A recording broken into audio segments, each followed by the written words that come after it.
So, today we're going to be making a duel deck that's supposed to recreate one of the greatest fantasy battles of all time. That's right, we're recreating the Battle for Isengard from Lord of the Rings. For this, you're going to need two teams, as usual, for a duel deck. And the first one's going to be Fangorn Forest, second one going to be Isengard. So let's see what some tree folk have for us today. To start off with, to simulate the hobbits that are in the fight, we're going to have ourselves a Banny Nook cohort and a Ballyrush Banneret. Now these both will be pretty useful, especially the Banneret, because a fair few of the tree folk are actually warriors, so it'll lower the prices for them, making you be able to get your big old guys out nice and fast. As a little bit of a support guide, I also threw in a Gemhide Sliver, because some of the creatures in this can be a bit varied in, colour. So we may as well throw in something that'll let us get out something like the Doran much easier. In fact, unless you really want to stretch it, it's very hard to have Doran in a pure tree folk deck. Because, let's face it, there aren't many that black tree folk.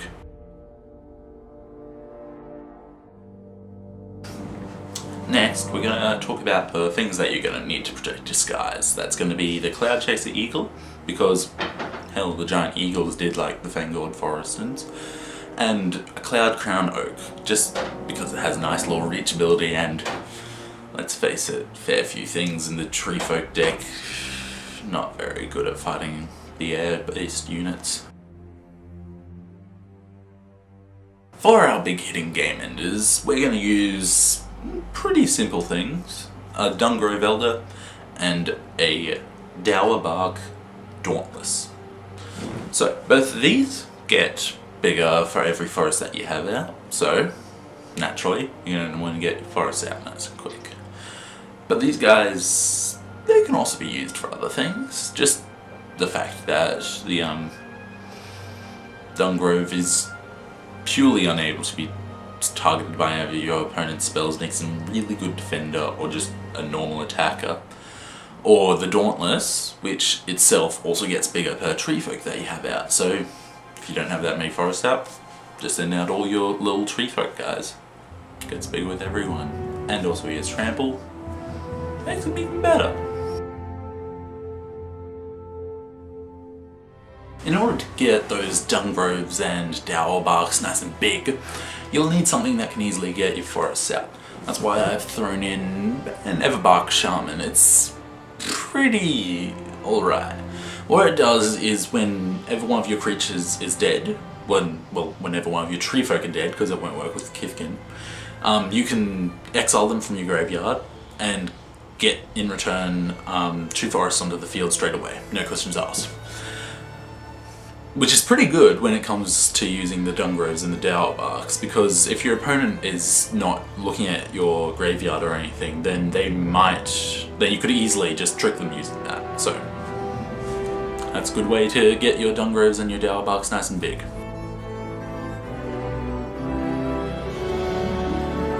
Something that you might want to use as a defender is the Guardian of Cloverdale. Basically what his thing is when he comes in, comes with 3 Kithkin, so 3 more little hobbits for you. And his ability is you can sacrifice a Kithkin, gain some life. So basically if you're running low on life and your opponent is about to come in for a big hit, what you can do is send your Kithkin out, block all his guys, sacrifice your Kithkin, gain some life, take no damage from that attack. Simple enough strategy, and it works. That's fun. Just remember that you can also use your Bannerets and your Ballyrushes to help you out and gain some more life from those guys.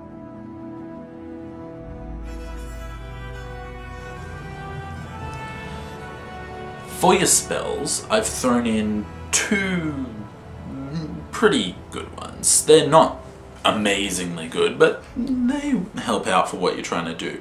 So the first one is Path to Exile. Basically what it does is exile target creature and get a thing on the field. Simple. Get a land on the field. So, simple. Aim at one of your opponent's creatures, their biggest guy, bam. They're off the field, but your opponent does get a land. That's why it's just a 1-drop. Remember that. You can exile 4 creatures if you have all 4 in your hand on turn 4. Simple. You can exile an enemy creature on turn 1. It's brilliant. But remember, there's the downside of them getting a land. So, if you really feel like it, you could just target one of your own creatures. You're running low on forests, your Dower Bark or your Dungrove isn't big enough, bam. Exile something you don't like, they're off the field, get another forest down, you're happy. Simple enough. And the second one that I threw in there was the Lurking Predators. And basically what that does is, whenever your opponent plays a spell, no matter what spell it is, it's basically if they play anything other than a land, they then you get to look at the top card of your library. If it's a creature, fantastic, goes straight on the field. The only downside of this thing is that you have no choice when that creature comes down. You have to put it down. So it might be good, might be bad, just depending on if your opponent has a trap set for you. We'll see. The last thing for the Ents that I want to talk about is Doran. Now, he's basically going to be your Treebeard. He's like your big guy, your final boss. It's like go in there, all branches swinging when he comes down. So yeah, he's your game ender. He's your big boss, champion, general, whatever you want to call him. So, now that we've talked about some tree people, let's go ahead and check out what Isengard's got for us.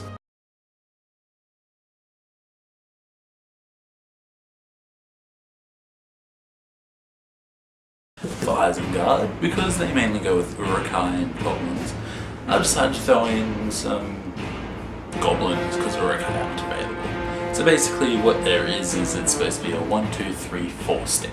So turn 1, you start off with a Boris Recruit. It's 1-drop, 1/1 first strike. Pretty simple. Second turn, you're supposed to summon out your Auntie's Snitch. Basically what he does is he has Lurking for 2, so basically you attack with the Boris, get the Lurking guy out, you have another Goblin out turn 2. Turn 3 you're supposed to get out the Mad Auntie. Basically what they do is give all your other Goblins +1/+1, and it can be used to regenerate your other Goblin. Last off, for turn 4, is you're supposed to summon your Boggart Mob. And basically what he does is he's a champion, so you have to exile the Goblin when you summon him. And what you do is you basically, every time you hit with goblins, you get another goblin out. Simple. Since this is an Isengard, and it's basically has its whole underground build just for birthing goblins and whatnot, add in some Bogart's birthing rites. Get dead goblins back from your graveyard to your hand. Simple enough. And it's a 1-drop, so you'll be able to get the goblin back. Bam, play him back in the same turn. Simple enough. For some of the other spells, since we're playing with Saruman, someone whose really sort of mindset is that they're perfect, so they're always going to want to be able to be the one that survives no matter what. So that's why I threw in some Angel's Graces, which make it impossible for you to lose the game on that turn, and also it's just a 1-drop. Who doesn't like that? We also got some, I'm sorry if I mispronounce this, but it looks like it's pronounced Abians. Basically what that is you target your opponent, they can't play anything or activate anything apart from playing creature spells. So, what else is there? We also got the Armageddon. Now, Isengard, very well known for its hatred of trees. So, throw in some tree killers. We got Armageddon and Acid Rain. Acid Rain targets the trees specifically, destroying all forests on the field. Great for getting rid of those Dungrows or those Dauntlesses. What else was there? There was also the Armageddon. Now that one's a bit trickier because it also gets rid of your lands as well. It just gets rid of plain everything. But remember, your opponent does have more than just forests, so it is sort of necessary if you want to be able to keep them nice and destroyed. And also, most of your creatures are very cheap, so remember, you always have the advantage. Now, the last two spells are going to be... Our last two spells are Borrowing of 100,000 Arrows and Beacon of Tomorrow. Now, the Borrowing one basically lets you draw a card for every tapped creature your opponent has. Very simple. If your opponent just tried rushing you, play the Angel, you'll survive, and then all their creatures are tapped. Play the other one, bam, you get basically a card for every creature they have. Simple. And the other one, Beacon of Tomorrow, lets you pick up a card. It lets you take another turn, basically. And also, you get infinite use from it, because it just goes straight into your library, not to your graveyard. Great, isn't it? So basically, if you just keep drawing them, infinite amount of turns, your opponent can't do anything. What else is there to say? Now let's go on and talk about the general for this deck. For Saruman, I decided to go with something a little bit obscure. That is the Rasputin Dreamweaver. Basically, it's a simple card. Comes in, 7 counters on it, and what you do is you remove a counter, get 1 to your mana pool. Great. You can straight up get 7 mana that turn you play him. Fantastic. And also, great thing about him is, you get a counter every turn. So every turn that he's not tapped. Remember that though. So basically, you want to keep him back. Don't want him to be an attacker. But remember, you can use him to get a crap ton of mana. Even just the turn he comes out. Bam! You just played your Beacon of Tomorrow. Get a whole nother turn just because you played him. Fantastic! So, that's all I really have to say about these two decks. They're fun. I've tried them out. They are a little more skewed towards the tree folk, but that just might be the way that me and my friends play. So, till next time, keep playing those cards.